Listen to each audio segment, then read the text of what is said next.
I'm very happy to give the floor to the authors of the policy paper by the International Peace Institute. It will be presented by Dr. Adam Lupel, who is Vice President of the International Peace Institute. Thank you for being with us today.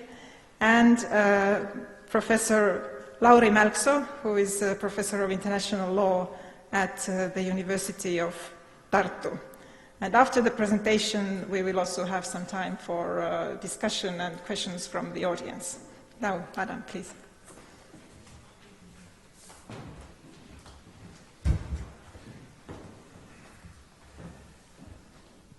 Kersti, thank you so much. It is really a great honor to be here with you all, to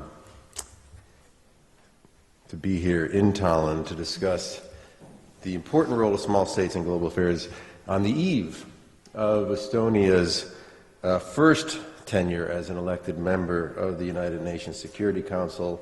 As Kersti mentioned, I'm the Vice President of International Peace Institute. We work directly across the street from the United Nations, and so we see up close the activity of the Security Council and really look forward to Estonia's tenure there. As the title of this paper would suggest, I do believe small states have a very important role to play in global affairs, perhaps now more than ever, providing a necessary voice on a whole host of issues. As Kersti mentioned, we are having this discussion at a time when there is a broad recognition that international law as the foundation of the multilateral system is under increasing pressure. Discussions of the challenge to global governance and the international rule-based order have become common, and this is something that has been developing for a number of years, but in many respects has entered a critical period. This has to do with the current geopolitical divisions we all know so well, the stepping back of the United States from its place as a champion of the multilateral system, repeated violations of international humanitarian law in armed conflicts in Afghanistan, Syria, Ukraine, Yemen, and elsewhere, and the resulting increased vulnerability of civilians. But it also relates to what is a much broader phenomenon that continues to unfold around the world, with citizens turning to nationalist leaders that are skeptical of multilateral cooperation in general. I won't focus my remarks on the diagnosis of the problem, but suffice it to say that too often this problem is set up as a false opposition between multilateralism and nationalism, when in fact the multilateral system was built for the pursuit of national interest through cooperative frameworks. And so I believe it is important to underline at the outset, as actually the Foreign Minister of Denmark recently said at IPI, along with the Foreign Minister of Estonia, you can be a patriot and a multilateralist at the same time. In fact, I believe you have to be. And the experience of small states makes that most evident. So, we must ask, what is at stake in the weakening of the international rule-based order? What is its potential impact on small states? And what is their role in paving the path forward, in particular as elected members of the Security Council, as Estonia prepares to join that body, which is charged by international law with the maintenance of international peace and security.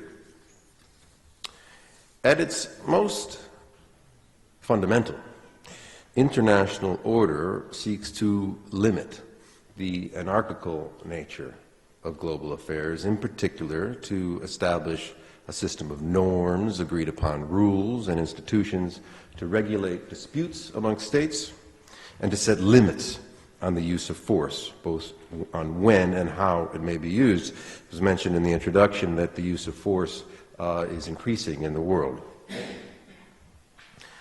Among UN member states, small countries are most at risk if the international system were to devolve into an older model of international order that is based on mere power politics and zero-sum games.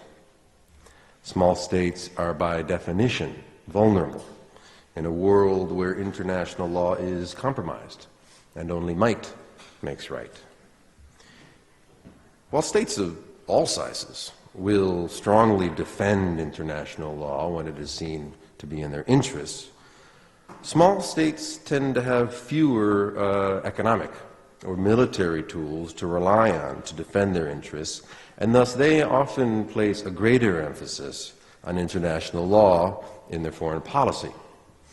And frankly, we thank them for that.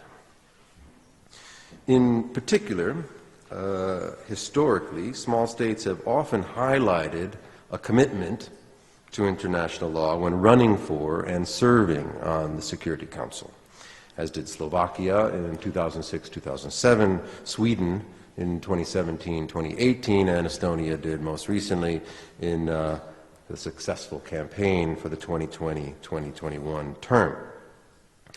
Thus, for our study, it led us to ask, on a body like the Security Council, which is admittedly dominated by large, powerful states, the ones that are its permanent members, China, France, Russia, the United Kingdom, and the United States, China, known as the P5.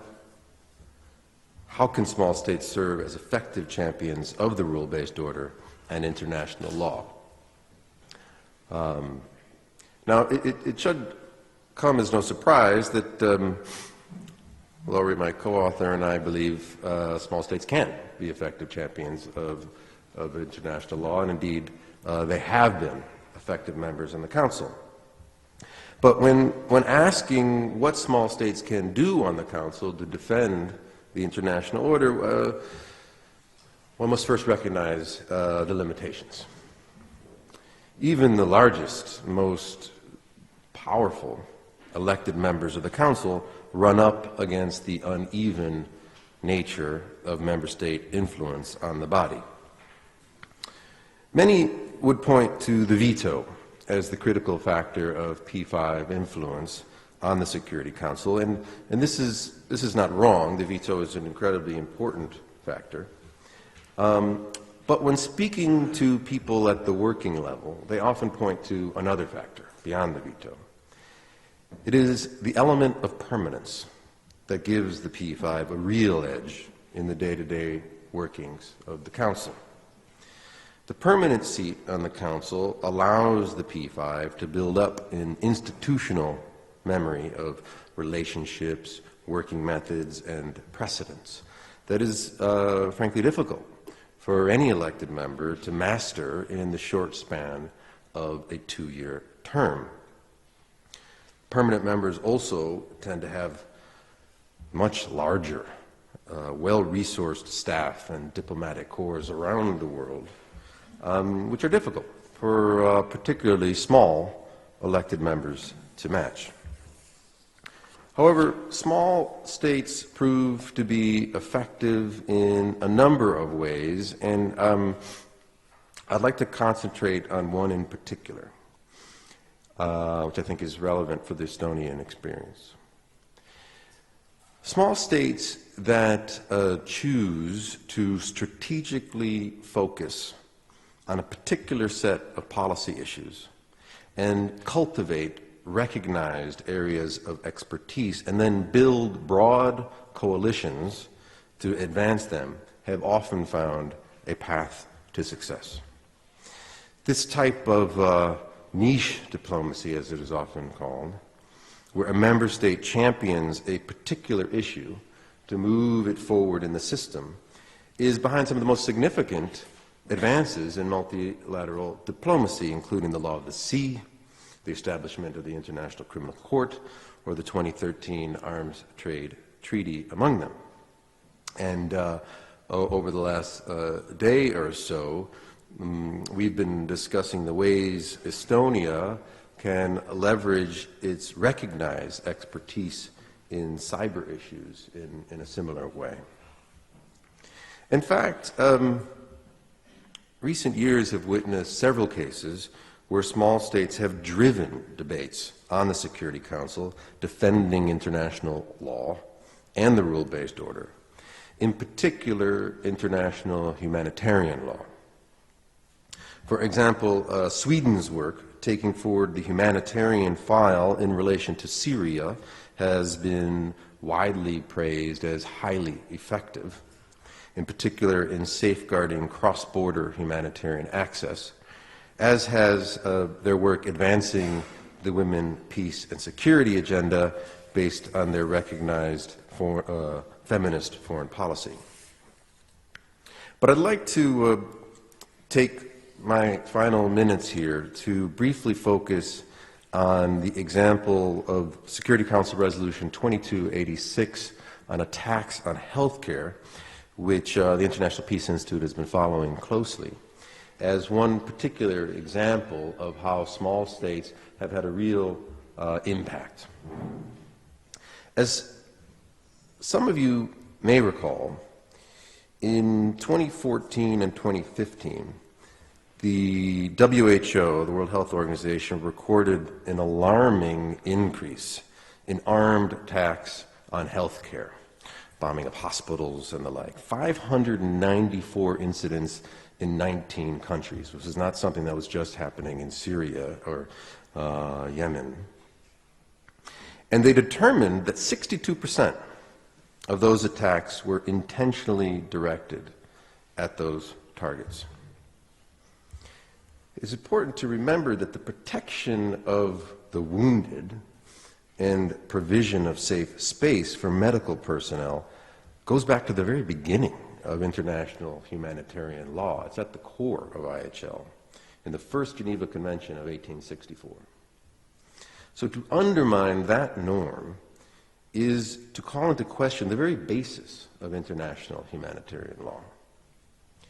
So in early 2016, the quite small state of New Zealand initiated a discussion on a possible Security Council resolution to help reinforce that bedrock of IHL by convening a multi-stakeholder roundtable, not at the Security Council, where it was a member, but at its mission.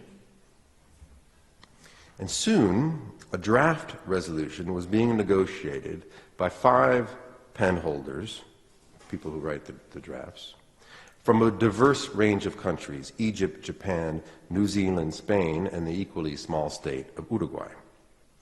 After extensive negotiations, the final resolution served to clearly remind member states that intentionally directed attacks on health facilities and medical workers during armed conflict are in fact war crimes. From a negotiation standpoint, the resolution was a tremendous success. It was adopted unanimously in the Council, and it brought 85 member states as co-sponsors, spearheaded by the bridge-building diplomacy of New Zealand and Uruguay, 2 quite small states in partnership with many others.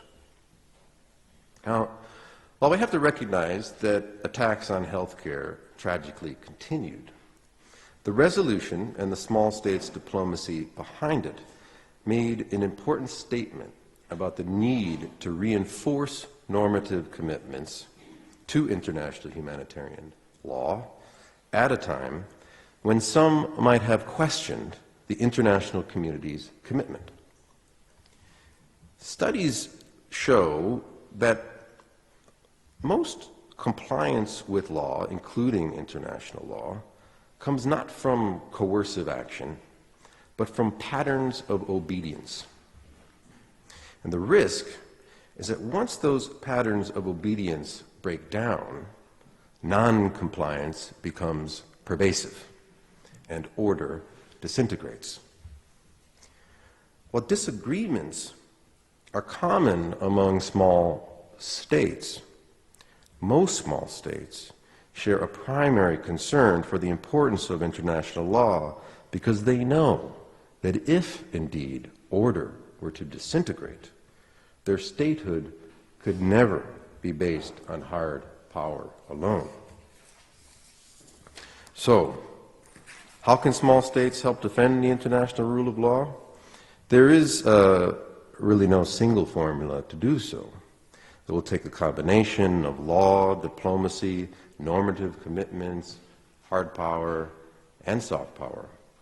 But I think the example of Resolution 2286 demonstrates that small states have a very important role to play, and small states diplomacy has a very important role to play. And part of that, in this particularly critical moment in time, is the insistence from the Security Council and elsewhere that what we are seeing in the undermining of international humanitarian law and the increasing consequences for civilians in armed conflict around the world are violations of long-standing norms and not a transformation of those norms into something else, into a new form of order. And small states on the Council, as particularly specially affected states, who we must remember make up a majority of UN member states and who would be particularly vulnerable in a world with a weakened system of international law, are well placed to provide that message, to be that voice, as we referred to in the title of the paper, to be a necessary voice in this critical time. Thank you.